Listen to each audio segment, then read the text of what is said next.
ಖಾಸಗೀಕರಣ ಮಾಡ್ತಕ್ಕಂತ ನೀತಿಯನ್ನ ವಿರೋಧ ಮಾಡಲಿಕ್ಕೆ ನಾವು ನೀವೆಲ್ಲ ಸೇರ್ಕೊಂಡಿದ್ದೀವಿ.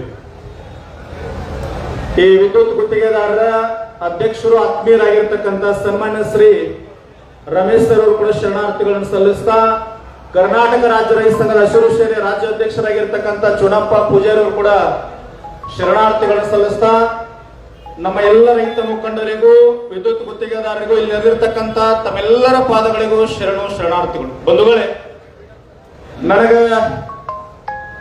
ಸರ್ ಇಲ್ಲಿ ಬರ್ರಿ.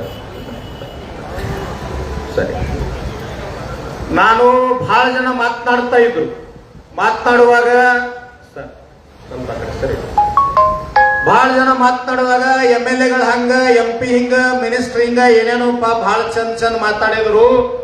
ರಮೇಶ್ ಸರ್, ತಮ್ಮ ಗಮನಕ್ಕಿರ್ಲಿ, ಕರ್ನಾಟಕದೊಳಗ 224 ಕ್ಷೇತ್ರದೊಳಗ ಅಥಣಿಯಿಂದ, ಕಾಗವಾಡದಿಂದ, ಬಿಜಾಪುರದಿಂದ, ಗುಲ್ಬರ್ಗದಿಂದ ಪ್ರತಿನಿತ್ಯ ಬೆಂಗಳೂರು ಬರ್ಲಿಕ್ಕೆ ಆಗೋದಿಲ್ಲ ಅಂತ ಹೇಳಿ 3 ಲಕ್ಷ ಪಗಾರ ಕೊಟ್ಟು ಹೆಂಡತಿ ಮಕ್ಕಳಿಗೆ ಊಟ ಕೊಟ್ಟು ದವಾಖಾನೆ ಬಿಲ್ ಕೊಟ್ಟು ಒಂದು ಚಾಕ್ರಿ ಆಳಿಟ್ಟಿವಿ. ಅವನ MLA. ಆ MLA ಆರಿಸ್ಕೊಟ್ಟಿರ್ತಕ್ಕಂಥ ಕೆಲಸ ಏನದ, ಏನ್ ಮಾಡುತ್ತಾ ಇದ್ದಾರೆ ಇವರೆಲ್ಲ? ರಮೇಶ್ ಸರ್, ನೀವು ಏನೋ ಹೇಳಿದ್ರಲ್ಲ, ಇನ್ನು ಮ್ಯಾಗ ನಾವು ಗಟ್ಟಿಯಾಗಿ ಹೋರಾಟ ಮಾಡ್ತೀವಿ ಅಂತ ಹೋರಾಟ ಮಾಡೋದಲ್ಲ. ಇವತ್ತ DK ಶಿವಕುಮಾರ್ ಅವರಿಗೆ ಇದೆಲ್ಲರ ಪರವಾಗಿ ನಾನು ವಿನಂತಿ ಮಾಡಿಕೊಳ್ಳುತ್ತೀನಿ. ಕರ್ನಾಟಕದೊಳಗೆ ರೈತ ಸಂಘ ಜೀವಂತ ಇರುವ ಮಟ್ಟ ಯಾರಪ್ಪನ ಕಡೆಯಿಂದ ವಿದ್ಯುತ್ ಖಾಸಗೀಕರಣ ಮಾಡ್ಲಿಕ್ಕೆ ಆಗೋದಿಲ್ಲ. ನೆನಪಿರಲಿ ತಮಗೆಲ್ಲ, 1980 ಮಹದಾಯಿ ಹೋರಾಟ ಆಯ್ತು. ನಾವು ಒಂದು ಭಾಗದೊಳಗೆ 13.5 TMC ನೀರಾವರಿಗಾಗಿ, 7.6 TMC ಕುಡಿಯುವ ನೀರಿಗಾಗಿ ಹೋರಾಟ ನಡೆಯಿತು. ಗುಂಡೂರಾವ್ ಮುಖ್ಯಮಂತ್ರಿ ಇದ್ದ.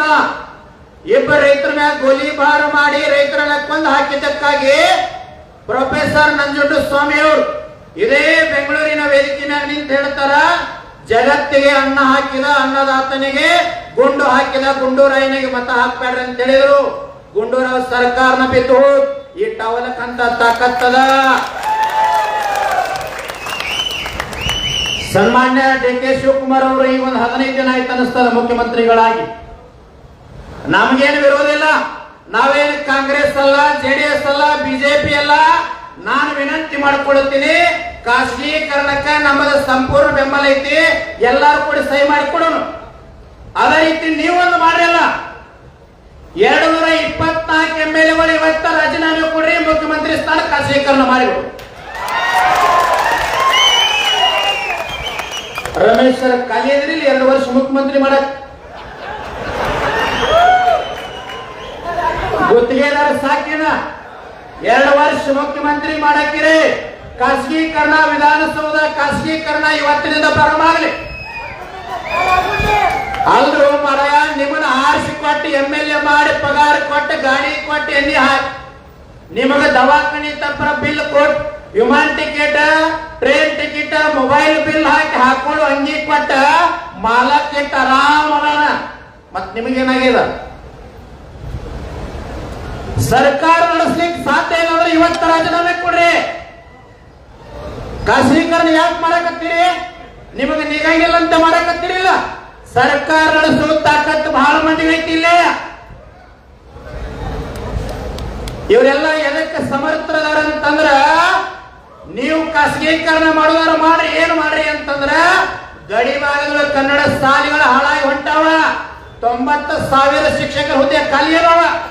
ಅದನ್ನ ನೇಮಕ ಮಾಡಿ ಹೋಮಾರ, ಬೇರೆ ಕೆಲಸ ಇಲ್ಲ. ಏನ್ ಲೈಸೆನ್ಸ್ ಕೊಡಕತ್ತಾರ ಗೊತ್ತದನ್ರಿ? ನಿಮ್ಮನ್ನ ಗುತ್ತಿಗೆ ತರಗಿಲ್ಲ, ಸರ್ವೇರ್ ಅಂತ ತೆಗಿಯೋದು. ಕರ್ನಾಟಕದೊಳಗೆ ಬೀದಿ ಬೀದಿಗೆ ಓಣಿ ಒಂದು ಬಾರ ಕೊಡಕತ್ತಾರ. ಚುನಾವಣಾ ಈಗ ನಂಗ ಸ್ವಲ್ಪ ಸಮಾಧಾನ ವಿಷಯ ಮಾತಾಡ್ತೇನೆ. ಪೊಲೀಸರು ಜರ ಚಂದ ವಿಡಿಯೋ ಮಾಡ್ಕೊರಿ. DK ಶಿವಕುಮಾರ್ ಹೋಗ್ಬೇಕಲ್ಲ.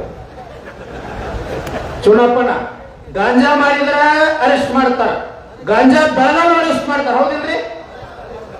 ಶರೇ ಬಾರ್ನೊಳಗೆ ಕುಡಿದು ಹೊರಗೆ ಹೋದಂದ್ರೆ ಡ್ರಿಂಕ್ ಅಂಡ್ ಡ್ರೈವ್ ಕೇಸ್ ಮಾಡ್ತಾರ, ಹಾಕ್ತಾರ್ರಿ ಕೇಸ. ಮತ್ ಶರೇ ಮಾರೋರು ಯಾರಿಲ್ಲಿ? ಚುನಾವಣಾ ಶರೇ ಯಾರು ಮಾಡ್ತಾರ?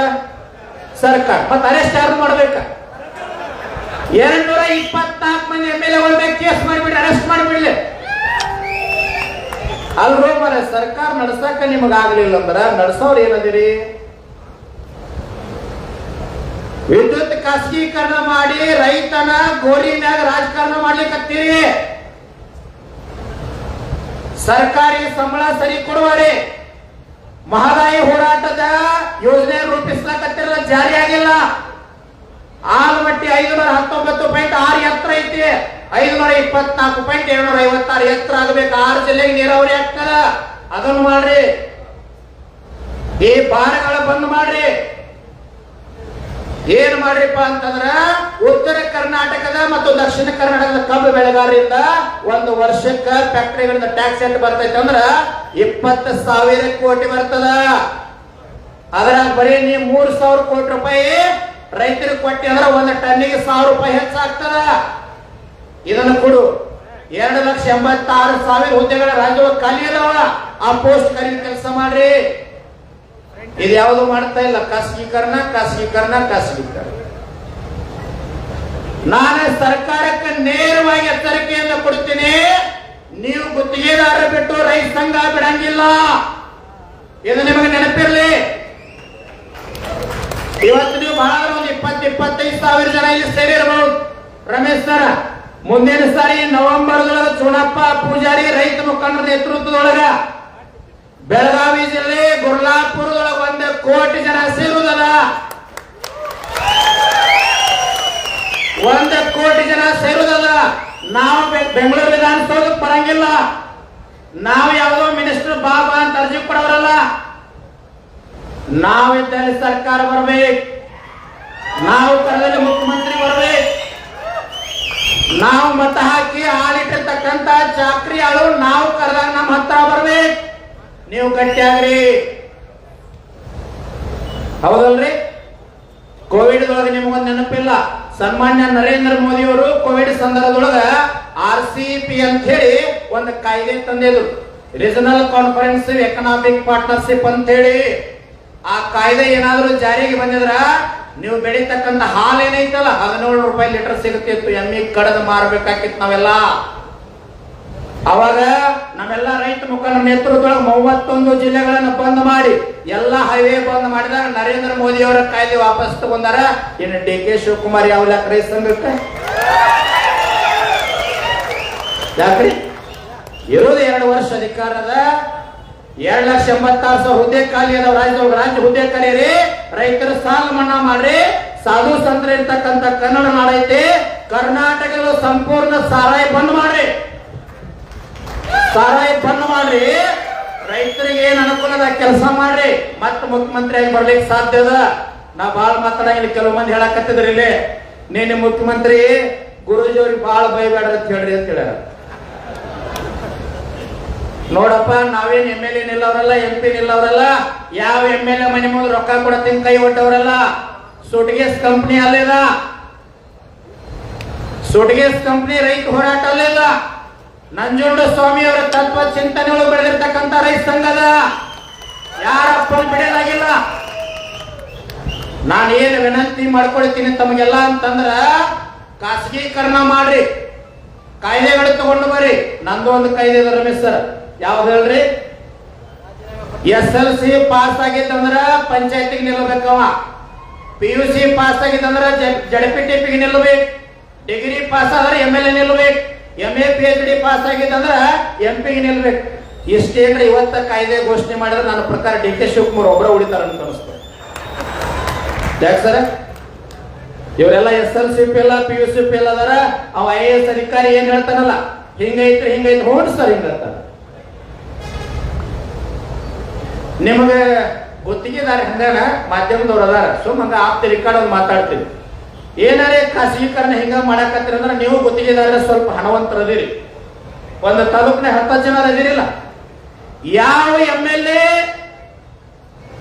ವಿದ್ಯುತ್ ಖಾಸಗೀಕರಣಕ್ಕೆ ಸಹಕಾರ ಕೊಟ್ಟಲ್ಲ, ಮುಂದಿನ ಸಾರಿ ಅವನ ಕ್ಷೇತ್ರದ ಹಣ ಖರ್ಚು ಮಾಡಿ ಅಂದ್ರೆ ರೊಕ್ಕ ಕೊಡ್ಬೇಡ್ರಿ. ಮತ್ತ ನೀವು ಜೀಪ್ ಮಾಡಕ್ಕದು ತಿರುಗಾಡಕ್ ಅದೊಂದು ಬೇರೆ ಹೇಳ್ತೀನಿ. ಆಮೇಲೆ ಏನ್ ಮಾಡಿದ್ರೆ ಒಂದು 20,000 ಓಟ್ ಕಡಿಮೆ ಆಗ್ತದೆ ಅಂದ್ರೆ ಮಾಜಿ MLA ಹಾಕನ ನಿಮ್ಮದ ಅಧಿಕಾರ ಬಂದಂಗ. ಮತ್ ನೀವು ತಯಾರಾಗ್ಬೇಕ್ರಿ ಇಲ್ಲಂದ್ರೆ ಆಗೋದಿಲ್ಲ. ಹಿಂಗೆ ನಮ್ಮಲ್ಲಿ ನಂಜುಂಡಸ್ವಾಮಿ ಬಾರ್ಪಲ್ ಚಳವಳಿ ಮಾಡಿ ನೀವೆಲ್ಲ ಮ್ಯಾಗಿನ ಮುಖಂಡರಿಗೆ ವಿನಂತಿ ಮಾಡ್ಕೊಳ್ತೀನಿ, ನೀವೆಲ್ಲ ಈಗ ಅದೇರಿ. ಈಗ ಯಾಕೆ ಹಿಂಗ ಆಗ್ಲಿಕ್ಕತ್ತದ? ಅಜ್ಞಾನಿಗಳನ್ನ ಆರಿಸಿಕೊಟ್ಟಿವ ಅಂತೇಳಿ ಹಿಂಗ್ ಮಾಡಕತ್ತಾರ ಅವ್ರ.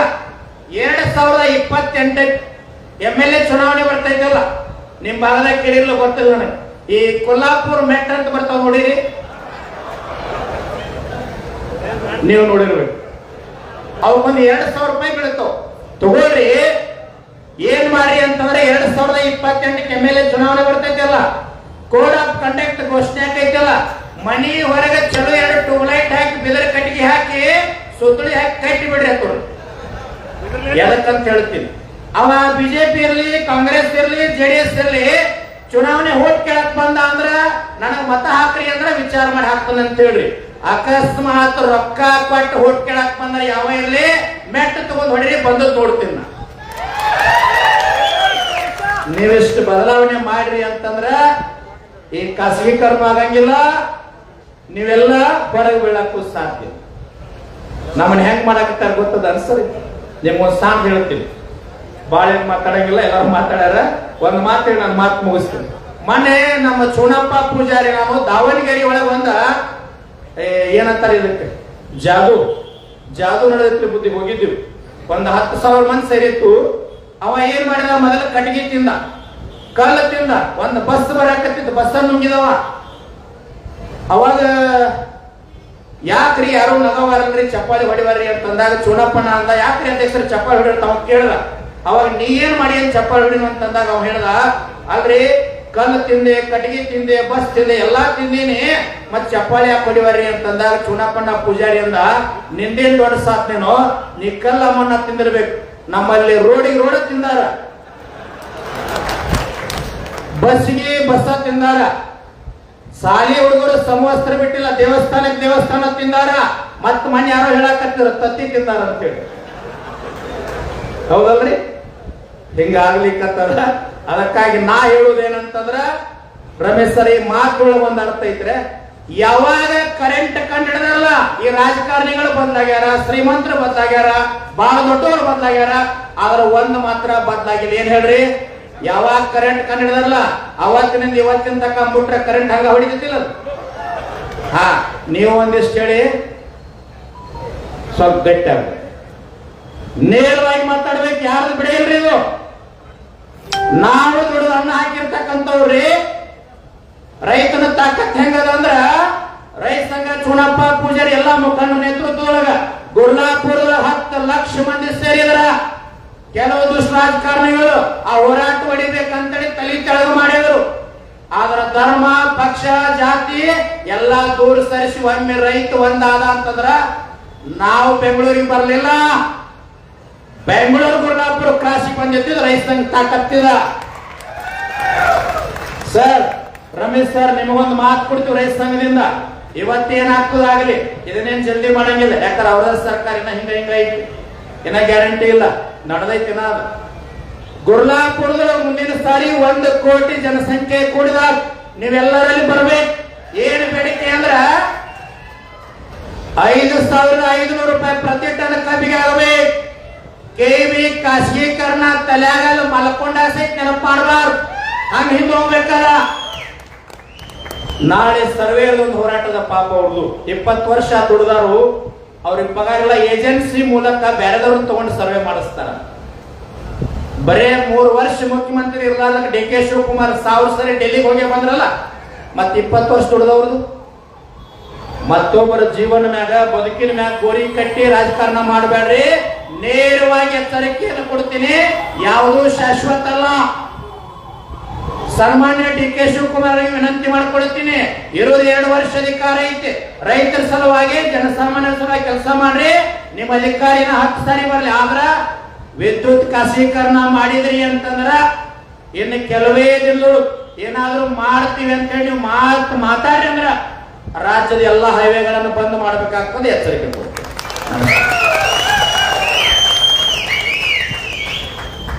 ತುಂಬಾ ಧನ್ಯವಾದಗಳು. ನಾನು ಹಿಂದೆ ಹೇಳಿದೆ, ಪವರ್ ಕೊಡೋರಿಗೆ ಪವರ್ ಕೊಡುವಂತ ಪವರ್ ಟ್ರಾನ್ಸ್ಫಾರ್ಮರ್ ಅವರು ಅಂತ. Thank you. ತುಂಬ ಚೆನ್ನಾಗಿ ಮಾತಾಡಿದ್ದೀರಾ ಸರ್. ನಿಮ್ಮ ಅತ್ಯಂತ ಸ್ಫೂರ್ತಿದಾಯಕ ಈ ಮಾತುಗಳು ಮುಂದಿನ ದಿನಗಳಲ್ಲಿ ನಾವು ಇನ್ನೂ ಹೆಚ್ಚಿಗೆ ಹೋರಾಟ ಮಾಡಲಿಕ್ಕೆ ಒಂದು ಶಕ್ತಿ ತುಂಬಿದ್ದೀರಾ ಅಂತ ಹೇಳಿದ್ರೆ ತಪ್ಪಾಗಲ್ಲ. ಹಾಗೆ